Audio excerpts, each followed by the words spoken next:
Deja de sorprenderse en esa óptica, como recién decíamos, que Dios tiene de nosotros. A veces nosotros mismos nos desconocemos en quién somos, en quién estamos, y que Él mismo en nosotros nos ha dado una identidad y una característica y un perfil como pueblo de Dios que somos, que a veces no la adquirimos, no pagamos el precio de creerlo y vivimos en una manera que no está en sintonía con una realidad que se lleva por escrito en cuanto a quiénes somos y cuál es y debe ser nuestra postura, aún en estos tiempos bélicos, en estos tiempos de guerra, en estos tiempos donde muchas veces somos desbordados, ¿no?, por tantas cosas y nos parece que como que el enemigo fuese más fuerte que nosotros, sin embargo no. Y por eso y para eso también Dios nos está guiando en este día, y ya te estoy invitando a que vayas conmigo al libro de Ezequiel capítulo 38, bajo realmente un tenor de sorpresa grande, ¿no? Cuando Dios nos deja ver estas cosas en lo relacionado con nosotros, ¿no?, en ese apego que tenemos que tener, pero a veces en ese desapego en el cual en verdad vivimos en relación con nuestra verdadera realidad. Una realidad que a veces la vivimos como no hay que vivirla, y me estoy refiriendo al tránsito en el cual todavía estamos en esta tierra, ¿no? ¿Qué es estar en tránsito? Es como cuando llega un avión, una escala a un lugar y quedas en tránsito en el aeropuerto, y bueno, podés moverte dentro de la jurisdicción de la gente que está en esa consigna de estar en tránsito porque están de viaje, hacen una escala y nada más, luego siguen hasta el destino. Y nosotros estamos de tránsito nada más. Y estamos en una escala y estamos esperando llegar, y vamos a llegar al destino al cual Dios nos ha preparado lugar y morada donde llegar y morar justamente eternamente. Y en el libro de Ezequiel 38 nos deja ver algo, el Señor, súper importante, porque muchas veces vivimos por fuera de la verdadera realidad, sino mirando como no hay que ver, identificándonos como no tenemos que identificarnos, pero Dios nos quiere aplomar y nos quiere parar firmes en esa manera que como pueblo de Dios tenemos que ser. A veces no es así, de verdad muchas veces lo que suenan más bien son las alarmas, mucha gente empastillada, mucha gente que aún me dice, no, yo no puedo dormir, pastor. Y bueno, hoy veníamos en el auto y yo decía, yo duermo como un bebé, ¿no? Yo creo que no apoyé la cabeza en la almohada y ya estoy durmiendo, ¿no? En esa quietud y en esa paz que aún en medio de las tormentas se puede tener. Y esto en un ámbito contextual súper bélico, como te decía al principio, donde muchas veces, porque la lectura es esa, lo visible y no el invisible, muchas veces perdemos el sueño, perdemos la paz, la tranquilidad, pero hoy voy a tratar de ser más escueto, ¿no?, porque ya me voy en prólogo. Hoy Dios nos quiere medularmente llevar a consignas muy determinadas y claras en cuanto a cómo somos y cómo debemos de ser, más allá de la realidad contextual, diabólica, demoníaca y endemoniada, y cada vez peor, de un mundo que ya está boqueando sobre su final. Ya viene Cristo, pero la maldad, justamente el diablo, sabiendo que le queda poco tiempo, la maldad se ha multiplicado, y dice que estos serían días parecidos a los días de Noé, días de violencia, ¿no? Y la violencia se instala, y se ha instalado no solamente a nivel horizontal, interhumano, interparental, en medio de la sociedad, sino sobre todo en el mundo espiritual. El diablo está rabioso realmente, pero que vos quedate tranquilo que hay un límite, hay un lindero que el diablo no puede pasar. Ahora, es importante que nosotros veamos, entonces, como te vengo diciendo, cómo se nos está viendo, o quizás tengamos que decir cómo Él quiere encontrarnos y vernos en realidad. Porque somos, no cualquiera, somos el pueblo de Dios. Eso me hace acordar una canción que cantábamos hace años, y capaz que no tanto allá en la iglesia de Buceo, esa que somos el pueblo de Dios, llamados para anunciar las virtudes de aquel que nos llamó de tinieblas a luz. Y a veces eso se pierde desde la óptica qué pueblo somos y que somos el pueblo de Dios. Y voy a leer salteada y desordenadamente. Ya te lo avisé para que vos, te puedas encontrar por lo menos en las cosas que vamos a ir resaltando de forma progresiva, pero primero la primera, y es cómo sos visto, cómo quiere Dios que seas visto, y que entiendas que porque sos no cualquier cosa, sos mi pueblo, dice el Señor, esta tiene que ser tu consigna y tu realidad legible y vista, ¿sí? No solamente vos misma, sino desde afuera te vean como una gente que sos muy panchurrenta, ¿no? Gente muy llena de paz, súper tranquilos, ¿sí? Sabiendo a qué Dios le hemos creído. Por eso vamos al desorden de la lectura de hoy. Versículo 11, parafraseando, ¿no? Vamos a tomar las cosas así en su eje central, que habla entonces de nosotros. El versículo 11, dice el Señor que tenemos que ser entonces, y somos que gente tranquila, que habitan confiadamente. Dice, sin muros y no tienen cerrojos ni puertas. Como que éramos locos, ¿no? Si nosotros viviéramos así, yo diría, estoy viviendo en San Carlos. ¿Por qué digo estoy viviendo en San Carlos? Porque mis padres son, natales de San Carlos. Eran de San Carlos. Yo, por accidente no, porque ellos luego se mudan a Montevideo. Soy montevideano, pero por supuesto, entonces como toda la parentela está en San Carlos, íbamos, y de chiquitos siempre íbamos. De hecho, mis padres tenían casa para veranear y en realidad íbamos todo el año ahí a manantiales cerca de San Carlos. Íbamos a San Carlos y a mí me sorprendía, ¿no? Yo montevideano, llegaba a San Carlos y yo veía, pero hasta no hace muchos años, yo veía las bicicletas, ¿no? Ahí sueltas, diríamos así, puestas nada más en el cordón de la vereda. Veía los autos, vos los mirabas para adentro y con las llaves puestas, y las puertas de las casas abiertas para atrás. La gente vivía tranquila como no se puede vivir tranquilo hoy. Entonces nosotros muchas veces nos decimos, tenemos que contextualizarnos, pastor. Entonces, por supuesto que estamos en un mundo de asedios, pero fíjate que de quien se está hablando acá en Ezequiel 38, no solo es del pueblo de Dios, que vivía así súper tranquilo, así echado para atrás. Era gente entonces que habitaba confiada, sin muros, no tenían cerrojos las puertas, pero a la vez había una coexistencia de una vivencia aférrima y violentísima del enemigo de Israel, que si querés lo podés ir ya adelantadamente mirando, ojealo por lo menos ahí en el versículo 2, Gog y Magog, ¿no? Algo poderosísimo, que hacían alianza entre ellos y así rugían y venían, sí, contra el pueblo de Dios. Pero el pueblo de Dios estaba como en la ignorancia, en la inocencia. A veces yo creo que sí, tenemos que ser ignorantes en lo que hay que ser ignorantes, ¿no? Y no darle tanta capital importancia, ¿sí?, al enemigo y a sus maquinaciones, sino que vivamos así tranquilos como el pueblo de Dios en estos días, en este enclave del capítulo 38 de Ezequiel, donde estaban súper mansos, así como que no les preocupaba nada, ¿no? Como que se iban de la casa, venían al culto, no se preocupaban si iban a llegar, iban a encontrar todo así como lo dejaron, y no estaban durmiendo con un ojo abierto, porque a ver si me asaltan, a ver si me roban, camino al trabajo, lo que fuera. No, esta gente vivía realmente muy perchurrenta, como te digo, gente tranquila, te lo vuelvo, repito, para que se te grabe, confiada era esa gente, el pueblo de Dios, no, sin muros, no tenían cerrojos ni puertas. ¿Por qué? Versículo 8, en este capítulo 38, y tomando los énfasis que estamos tomando, porque ellos habitaban y habitamos nosotros en tierra salvada de la espada. ¿Me estás entendiendo?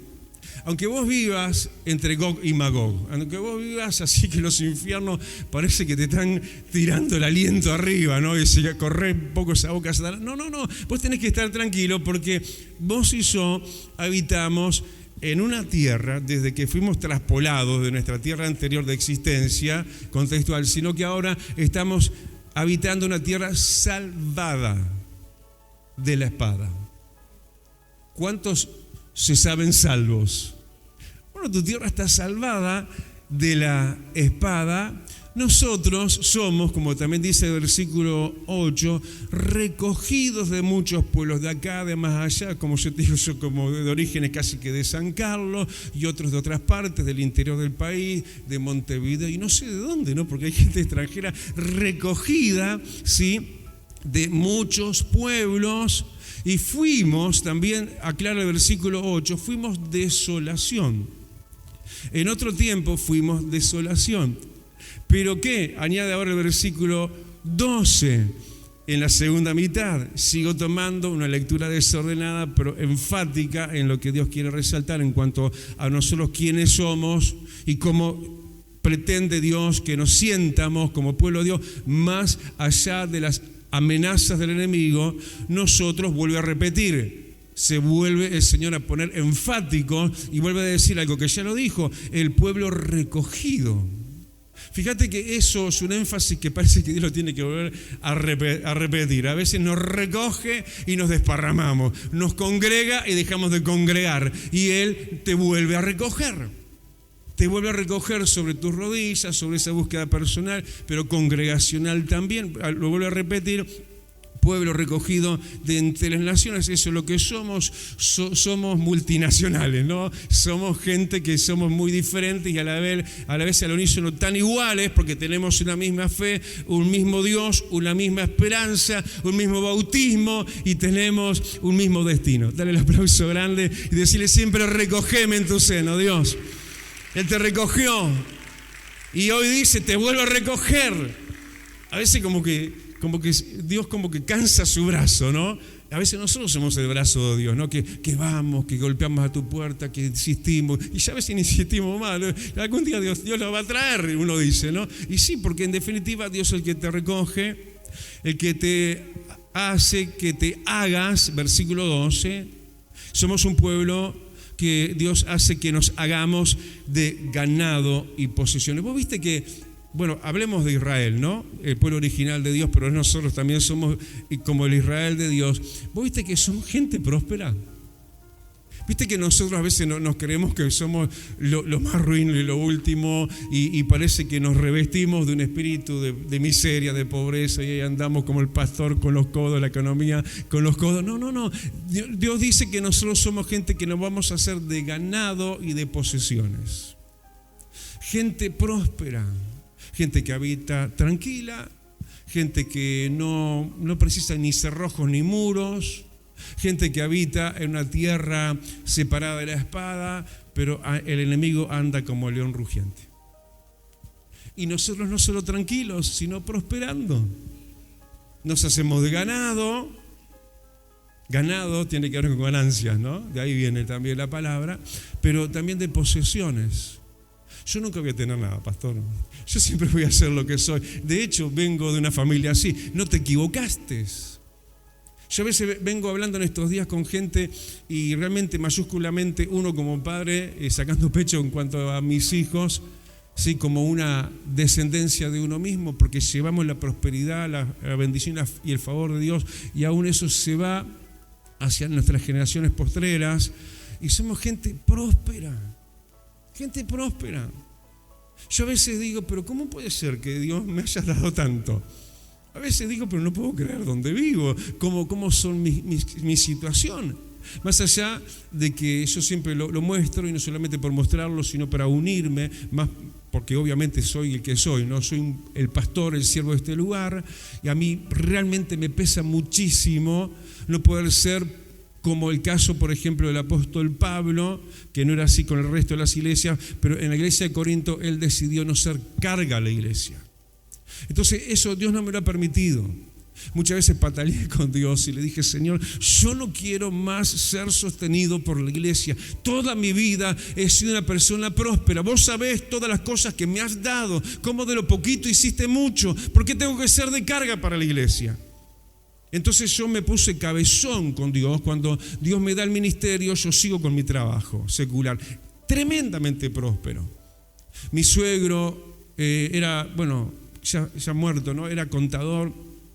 Era particularmente un suegro con toda la letra y con toda la potencia, ¿no? Pero una vuelta, me acuerdo que él vino y me honró, me reconoció y como que vino así, yo diría humillado por Dios, diciendo, me dijo, realmente, Juan, yo tengo que reconocer que vos en el trabajo que ahora tenés más prosperidad que muchos profesionales. Y me estaba hablando un contador de trayectoria. Dios nos hace ser personas prósperas. Y yo le decía eso al Señor, yo no quiero ser de carga a la iglesia, entonces siempre estuve buscando rubro y seguí trabajando, aun cuando comencé en el ministerio y Dios me plantó bandera al punto que me quedaba ya sin aliento, no tenía fuerzas para estar, diríamos, a dos brazos, no por un lado con el trabajo secular y por el otro lado con la iglesia. Entonces como que Dios me dijo a tiempo completo. Y pasaron los años y hace no muchos años volví a pulsear con Dios. Y yo le dije, porque tenemos un local en propiedad para alquilar, un local comercial, hablo eso a nivel familiar, y yo dije, no, voy a poner una inmobiliaria ahí. Yo me voy a prosperar de tal manera que no solamente no le voy a hacer de carga a la iglesia, sino que quiero ser de los que aportan más a la iglesia. Y Dios como que no me lo permitió, no por ahora. Pero somos personas prósperas. Somos personas que se nos pega a nosotros la prosperidad. Yo le hablaba a uno de mis hijos y le decía, ¿cómo Dios te bendice? ¿Cómo Dios realmente te hace fructificar y prosperar? Porque los negocios lo persiguen y lo alcanzan. Entonces hay cierta actividad económica o financiera o comercial que tenemos que hacer en estos próximos días o meses a nivel familiar. Yo le decía, te lo voy a encargar a vos, porque vos todo lo que hacés sos tremendo y prosperás enormemente. ¿Vos sabés que está pegado a tus ropas espirituales? Esto que dice en el versículo 12, que sos un pueblo no solo recogido entre las naciones, sino que te haces de ganado y de posesiones. ¿Me estás escuchando? Sos una persona que Dios quiere que te hagas de ganancias y de posesiones. Esto en medio de un rugir de alguien que no es león, pero como león rugiente está de alguna manera ahí tramando y tratando de trabarte, y si no puede, por lo menos bloquearte mentalmente en lo que realmente es lo único que puedes llegar a hacer, porque en cuanto a ti te dice el Señor, estás en mi jurisdicción. Dale el aplauso grande, aleluya, y no temas porque no hay nada que temer, hay mucho en lo cual creer, pero hay que adquirir postura, tener que estar en la postura correcta. Este es el diagrama de Dios para nosotros como pueblo, como familia de Dios, y todo esto porque somos un pueblo, final del versículo 12, que mora en la parte central de la tierra. Y eso está hablando de Israel, porque si vos mirás el mapa, así apunta a la mitad del mapa global, y ahí en la mitad estamos nosotros, como Israel. Somos el centro de la atención de Dios. Geográficamente, versículo 12 al final, moramos en la parte central. Somos centralmente lo más importante para Dios. Entonces vivimos así a las anchas, súper tranquilos, y si no, empezá a destrabar tu cerradura, bajá tus muros, viví tranquilo, porque sos el pueblo de Dios. Ahora, Dios es tan Dios para hacer lo que Él quiere, que las cosas que Él hace muchas veces nos parecen locura. Porque por un lado, sí, esto es así, pero por otro lado, mira, anda conmigo ahora al versículo 4. Acá el versículo 4 ya habló hasta acá de nosotros el pueblo de Dios. Ahora a partir del versículo 4 nos quiere hablar ahora del enemigo. En cuanto a ese Gog y Magog, en cuanto a quien se está hablando en este caso, que es el diablo, Satanás, los demonios y todos los infiernos y todo eso. En cuanto al enemigo, versículo 4, también tomando énfasis de algunas cosas de todo lo que dice el versículo 17, lo que queremos es resaltar, en cuanto al enemigo, el Señor habló del enemigo. Dios habló de él a través, también, versículo 17 todavía, también a través de profetas. Profetizó también Dios en relación con el enemigo. Y lo que Dios habló y profetizó en relación con nosotros en cuanto al enemigo, para con nosotros, es que, esto es sumamente curioso, final del versículo 17, que yo habría de traer, dice el Señor, al enemigo sobre ellos, sobre el pueblo de Dios. ¿Qué está diciendo Dios? Una realidad, que solo Dios puede decidir hacerlo así. Y nosotros nos empezamos a alarmar y ya entonces para pastor, entonces voy a ponerse rojo, voy a levantar los muros, no voy a vivir tan tranquilo. Tranquilo, porque esto es esta rareza de Dios que uno dice, no la entiendo por ahora, capaz que no la entendés, pero tenés que entenderla. Porque en definitiva esto es lo que Dios decide hacer. Y voy a alterar el orden de lo que venía más o menos planeando que iba a hacer en cuanto a la sucesión de las lecturas, porque ahora te quiero explicar un poquito más esta rareza de que, por un lado, Dios dice, mi pueblo es un pueblo tranqui, así tiene que vivir, así tiene que ser, aunque ahí anda el enemigo como león rugiente, Gog y Magog. Y ahora Dios, además, dice y anuncia que Él lo habló y ya lo profetizó, que iba a traer al enemigo sobre nosotros. ¿Pero por qué Dios? ¿Y para qué? Bueno, la explicación está ahí un poquito en el versículo 16.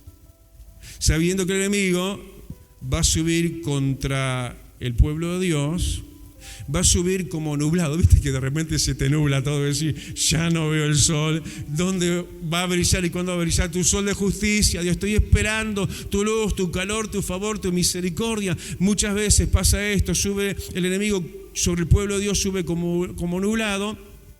Y esto va a ser, ¿cuándo? Justo en estos tiempos, al cabo de los días. ¿Me va siguiendo? Y dice que lo traería sobre la tierra de Dios, lo traeré sobre mi tierra. ¿Para qué haces esto, Dios? Bueno, para que las naciones, dice, me conozcan cuando sea santificado en Gog y Magog, cuando sea santificado en el enemigo. ¿Qué quiere decir eso? El Señor prepara gran salvación. El Señor, diríamos que prepara muchas veces la guerra, el momento avasallante, el momento invasivo, el momento ahogante, permitido y profetizado por Él, sobre no solo su herencia, su heredad, su pueblo. ¿Para qué? Para glorificarse y que el nombre del Señor, ¿qué quiere decir que sea santificado? Sea glorificado y la gente diga, ¡pa! Lo que hizo Dios con estos. Estos que habitaban tranqui. No los sobresaltaba nada. Y de repente vienen los más fuertes que ellos. Viene Gog y Magog, capítulo 38, versículo 2. Viene Gog y Magog, pueblos nutridos para la guerra, pueblos más fuertes que ese pequeño pueblo llamado el pueblo de Dios. Viene, ¿quién viene? Gog y Magog. ¿Qué quiere decir esto? El Señor los tiene identificados. El Señor sabe qué principado ataca tu vida, qué principado ataca a la iglesia. El Señor lo sabe, le da nombre inclusive, Gog y Magog. Ahora me gusta lo primero y anterior, versículo 2 del capítulo 38. Lo primero que dice, que aquel que estaba con él, con Dios, en este caso Ezequiel, le dice, pone tu rostro contra Gog y Magog. Me hace pensar y me acuerdo mucho de Jesús. Jesús dice que afirmó su rostro para ir a Jerusalén y vencer al diablo y vencer el pecado en la cruz del Calvario. El diablo está en su cuarto de hora, anunciado esto y profetizado por Dios en los tiempos finales, versículo 16. Pero antes que nada, el Señor te dice, yo he afirmado mi rostro contra Satanás para defenderte, para cuidarte. ¿Sabes lo que quiere decir afirmar el rostro? Y bueno, preguntarle a Ezequiel. A Ezequiel en el capítulo 3 dice, he hecho tu rostro como pedernal, tu frente como diamante. Nadie te va a poder resistir. Solo con la mirada de, no que es como león, que ese es el diablo, solo con la mirada del león de la tribu de Judá, se esparcen sus enemigos.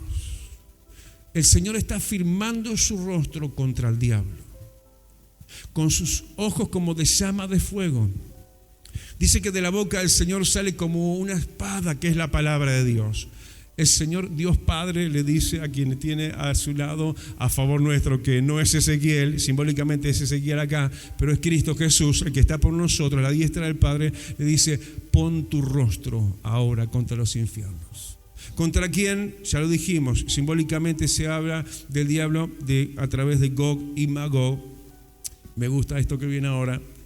Dice: príncipe soberano. Ahora, soberanía de nuestro enemigo, ¿cuál es?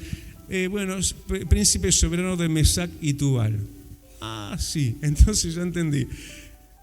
El diablo tiene soberanía, tiene jurisdicción sobre Mesac y Tubal, sobre el mundo, pero no sobre la iglesia. ¿Cuántos dicen amén? Sí, el diablo está haciendo lo que está haciendo el Mesac y Tubal, pero no te puede tocar ni un solo de tus cabellos. La soberanía permitida por Dios hacia el diablo es escueta. Vos y yo estamos en jurisdicción de Dios. ¿Cuántos gritan amén? Así ha dicho, esto me encanta también, versículo 3, ay cómo lo disfruto. Versículo 3, así ha dicho Jehová. Versículo 4, dice: te quebrantaré, le está diciendo Gog y Magog, que es tipo del diablo, te quebrantaré y pondré garfios en tus quijadas. Ay, cómo debe de doler eso. Garfios acá, en las quijadas. Control total, es eso. Imagínate que te pongan acá un garfio, control total. ¿Qué más? No va a poder hablar el tal. Tiene la mandíbula agarrada por el garfio de Dios. ¿Sabes qué? Hay pasajes que hablan del garfio de Dios en las narices, pero en este caso habla en las quijadas. Hay otro caso que habla, como acá en el capítulo 38, garfio de Dios en las quijadas. ¿Cuál es ese otro pasaje? Vení conmigo, ya volvemos para acá, 38, pero vamos al 29 de Ezequiel, para discriminar y entender mejor de quién se está hablando. No está hablando solo de Gog y Magog. Podríamos dar una clase de, no sé, de teología, o no sé cómo decírtelo en cuanto a lo profético de Apocalipsis. Sí, todo esto está hablando del Armagedón, cuando Gog y Magog, que se refiere a Rusia, sí, y más todas las naciones del anticristo, van a rodear a Jerusalén. Y el Señor dice que va a descender, va a defender, igual que a vos y a mí, y la sangre de ellos va a subir, escucha, hasta la altura de los frenos de los caballos. La cabeza de un caballo más o menos viene acá, el freno está acá, imagínatelo, hasta acá. La sangre de los enemigos. Pero esto es profético para adelante, pero Dios nos está hablando para nuestro hoy, para que entendamos esto que Dios está diciendo, que es más que lo simbólico nada más de lo profetizado que va a venir. Luego en la gran tribulación, eso, nosotros vamos a estar en el reino de los cielos, preparándonos en las bodas del Cordero, y luego vamos a volver con Cristo para reinar por 1000 años, etcétera, etcétera. Pero en el hoy, a quien se está refiriendo en esto de los garfios en las quijadas, miremos bien a quién se está refiriendo en Ezequiel 29, versículo 3, que leyéndolo, así como venimos leyendo, en las énfasis mayormente nada más, dice a partir del versículo 3, así ha dicho Jehová el Señor, he aquí, yo estoy contra ti. ¿Contra quién? ¿A quién le está hablando? Versículo 3 todavía, el gran dragón. Más que Gog y Magog, está hablándole al diablo, está diciendo: yo estoy contra ti, Satanás, yo estoy contra ti, gran dragón, tú que yaces en medio de los ríos. Escucha ahora versículo 4, pondré garfios en tus quijadas y pegaré los demonios, pegaré los peces de tus ríos a tus escamas y te sacaré y te dejaré, dice el versículo 5, en el desierto, a ti y a tus demonios y a tus peces y a tus ríos. Le damos el aplauso de grande porque así, control total. ¿De quién? De la serpiente, del dragón. Tremendo. Entonces los que estaban tranquilos siguen tranquilos. El diablo se levanta y seguimos nosotros con los cerrojos, ni siquiera trancados. vivimos en paz nos acostamos, en paz nos levantamos. Vemos las tormentas espirituales que se trasladan de alguna forma a nuestro escenario de vida cotidiano, pero estamos tranquilos, porque Dios es el Dios que pelea nuestras batallas. Y dice que esto, ¿no? Volviendo al capítulo 38, lo que veníamos viendo y reafirmando, donde estuvimos recién leyendo, esto de que el Señor habría de poner no solamente los garfios en sus quijadas, sino que lo habría de quebrantar, y dice, y te sacaré a ti. ¿Cuántos gritan amén? Bueno, dale el aplauso grande, porque el Señor te dice, no pierdas la calma. Sos mi pueblo. El diablo no tiene jurisdicción sobre tu vida. El Señor le clava el garfio en sus quijadas y lo arrastra y lo saca afuera. Pero no solamente a él, al dragón, al mandamás del mundo espiritual de las tinieblas, sino todos sus demonios se le pegan a él en ese momento de arrastre y quebranto hacia afuera, para que nosotros ni nos enteremos muchas veces del Armagedón que Dios hace a favor de nosotros. Dale el aplauso grande. Es tremendo, es lindo el Dios que tenemos. A paz te llamo, te dice el Señor. ¿Cuántos gritan amén? Dios te llama a paz. Dios es el que se toma a cargo todo ese entorno contextual espiritual que muchas veces nos pone los pelos de punta, ¿no? Nos hace perder el sueño.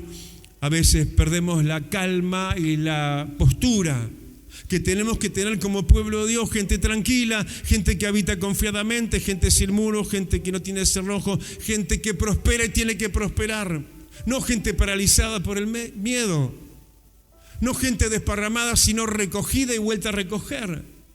No vivimos en tierra de guerra, sino tierra sobre la cual no pasará la espada.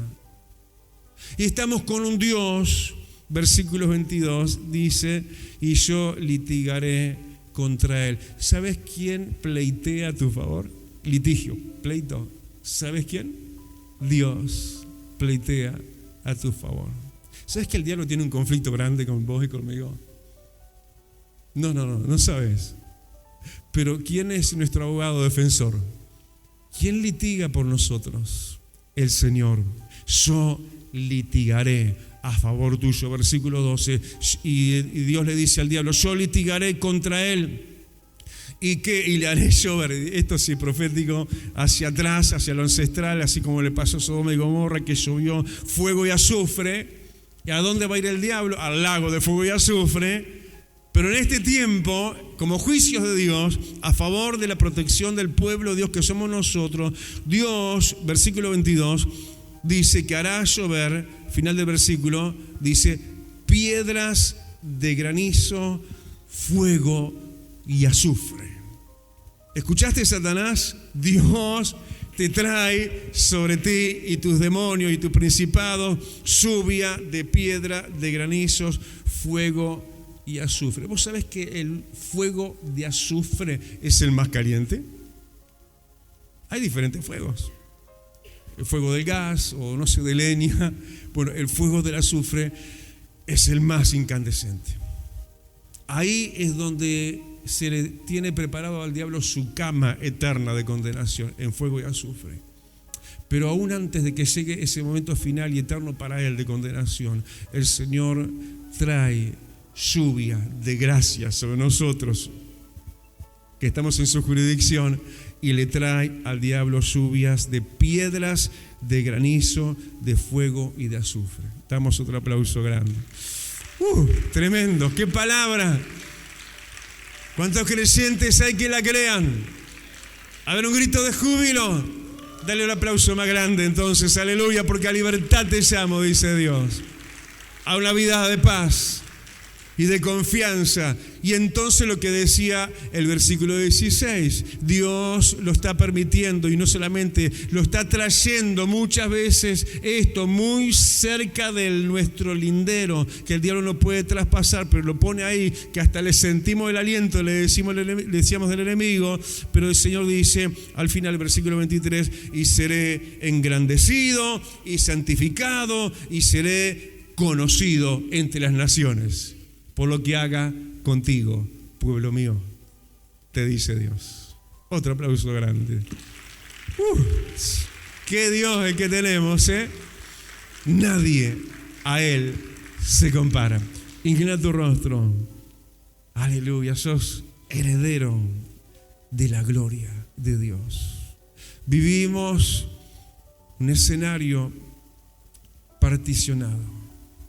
Por un lado, de este lado de la jurisdicción de Dios, tu existencia y la mía, ahí adentro, que nos hace vivir tranquilos. Yo te invito a que te pongas de pie y decirle: Señor, yo recibo, yo quiero, yo necesito ser arropado por tu paz. Levanta tu brazo al cielo. Dios te dice: no tenés por qué temer. Vida Abundante te invita a su nuevo lugar. En 18 de julio, 1280, Casilla Guarón, ex Cinemateca. Un ambiente de alegría y esperanza te espera cada día. Domingo, 10 horas. Martes y jueves, 17 horas. Miércoles y viernes, 19:30 horas. Vida Abundante, donde tu vida va a cambiar. Celestial FM, la radio más escuchada. Buena radio.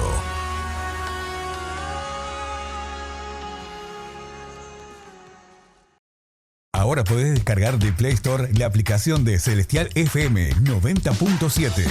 La radio en tu celular, donde vayas.